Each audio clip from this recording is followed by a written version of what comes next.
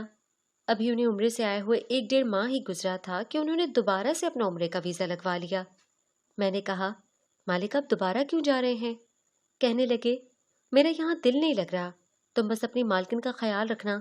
اور پھر مجھے 50,000 بھی دے کر کہنے لگے، یہ تم رکھ لو۔ میں نے وہ پیسے رکھ لیے۔ مالک عمرے پر چلے گئے اور پھر مجھ پر ایک ایسا انکشاف کھلا کہ میرے پیروں کے نیچے سے زمین نکل گئی تھی۔ مالک کے عمرے پر جانے کے بعد میں نے دیکھا کہ ایک نوجوان ہمارے گھر میں آنے لگا۔ جب میں نے چوکیدار سے پوچھا کہ یہ کون ہے تو کہنے لگا، مالکن کا کوئی مہمان ہے۔ کافی خوبصورت سا نوجوان تھا۔ بڑی بے تکلفی سے وہ گھر میں داخل ہوا اور لاؤنج پہ چلا گیا۔ مجھے خاص تاکید کی گئی تھی کہ مالکن کا خیال رکھوں، اس لیے میں بلا تامل لاؤنج پہ چلا گیا۔ وہ دونوں بڑے بے تکلفانہ انداز سے صوفے پر بیٹھے ہنس کر باتیں کر رہے تھے۔ جب میں لاؤنج میں گیا تو مالکن مجھے دیکھ کر چہرے پر تیوری چڑھا کر بولی، تمہارا یہاں کیا کام ہے؟ جاؤ باہر جا کر کھڑے ہو جاؤ۔ میں نے کہا، اس لڑکے کو باہر نکالیں۔ یہ ہوتا کون ہے میرے مالک کی جگہ پر بیٹھنے والا؟ اور آپ کو شرم نہیں آتی؟ اپنے شوہر کی غیر موجودگی میں کسی غیر لڑکی کے اتنے قریب بیٹھے ہوئے۔ اس لڑکی کو کسی بات کا لحاظ کہاں تھا جس سے اپنے شوہر کی عزت کبھی پاس نہ تھا۔ میری بات سن کر وہ اٹھ کر چیخنے لگی، بس چند دن کی بات ہے، میں نے خلا کا نوٹس عدالت میں دے دیا ہے اور مجھے پورا یقین ہے کہ مجھے طلاق بھی ہو جائے گی۔ میں کیوں اپنی زندگی اس بڈھی کی خاطر برباد کر دوں؟ ویسے بھی میں اس سے بہت ساری جائیداد اپنے نام لگوا چکی ہوں۔ میرا مقصد پورا ہو چکا ہے۔ میں تو اپنی مالکن کی باتیں سن کر ششدر سے رہ گیا تھا۔ اب مجھے مالک کے رونے کی وجہ سمجھ آ گئی تھی۔ ان کی قسمت میں 2 ہی عورتیں تھیں، لیکن بدقسمتی سے دونوں ہی بے وفا نکلی تھیں۔ اس وقت مجھے اتنا طیش اور غصہ آیا کہ میں نے اس نوجوان لڑکے کو گریبان سے پکڑا اور گھسیٹتا ہوا باہر لے گیا۔ مالکن میرے پیچھے بھاگیں، کہنے لگی کہ تم ہوتے کون ہو میرے مہمان کے ساتھ ایسا رویہ اختیار کرنے والے؟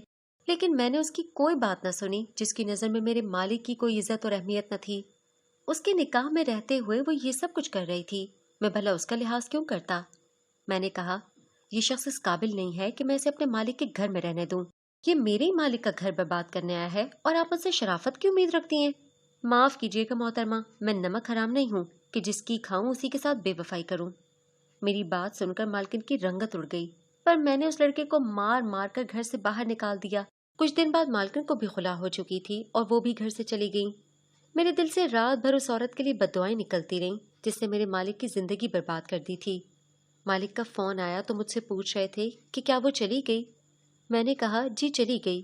پھر میں نے کہا، مالک آپ واپس آ جائیں۔ کہنے لگے، نہیں، میرا دل نہیں ہے، واپس نہیں آ سکتا۔ اللہ کے گھر میں مجھے بہت سکون ہے۔ میں نہیں جانتا تھا کہ مکافات عمل اتنا جلدی بھی سامنے آ سکتا ہے۔ اگلے ہی روز روتے دھوتے مالکن گھر واپس آ گئی تھیں، بے تحاشا روئے جا رہی تھیں۔ میں نے کہا، واپس کیوں آئی ہیں؟ جائیں یہاں سے، آپ کو خلا چاہیے تھی، وہ مل گئی۔ جو جائیداد آپ نے مالک سے ہتھیانی تھی وہ بھی ہتھیا لی۔ میری بات سن کر وہ پھوٹ پھوٹ کر رونے لگیں، کہنے لگیں، اس شخص نے میرے ساتھ دھوکہ کیا ہے۔ اس نے مجھ سے نکاح کیا اور صبح ہوتے ہی زبردستی مجھ سے جائیداد کے پیپر سائن کروا کے سب کچھ اپنے نام کروا لیا، اور کہنے لگا جو اپنے شوہر کی نہ ہو سکی وہ میرے ساتھ کیا وفا نبھائے گی۔ کہنے لگی، میں بالکل بے سہارا ہو گئی ہوں، میں کہاں جاؤں؟ اپنے مالک سے کہو کہ مجھے ایک کمرے میں رہنے کی اجازت دے دیں، بس کبھی ان کے سامنے نہیں آؤں گی، لیکن مجھے اکیلی کو تو یہ دنیا نوچ کھائے گی۔ میں نے کہا، آپ کو یہ بات پہلے سوچنی چاہیے تھی۔ بہرحال میں نے مالک کو ساری بات بتا دی۔ انہوں نے کہا کہ اسے کہو کہ میرے گھر پر رہ سکتی ہے کیونکہ میں اب کبھی بھی واپس نہیں آؤں گا۔ جب تک میری زندگی ہے میں اللہ کے گھر پر ہی گزارنا چاہتا ہوں۔ میرے مالک نے اپنی ساری جائیداد میرے نام کر دی تھی۔ کہنے لگے، یہ تمہاری وفا کے نام ہے جو تم نے آج تک میرے ساتھ نبھائی ہے، بس تم اپنی مالکن کو گھر سے کبھی مت نکالنا، اسے کمرہ دے دینا، ویسے ہی عزت کرنا جیسے کہ تم پہلے کرتے تھے۔ اس بار بھی میں نے مالک کی بات کو نہیں ٹالا۔ میں نے کہا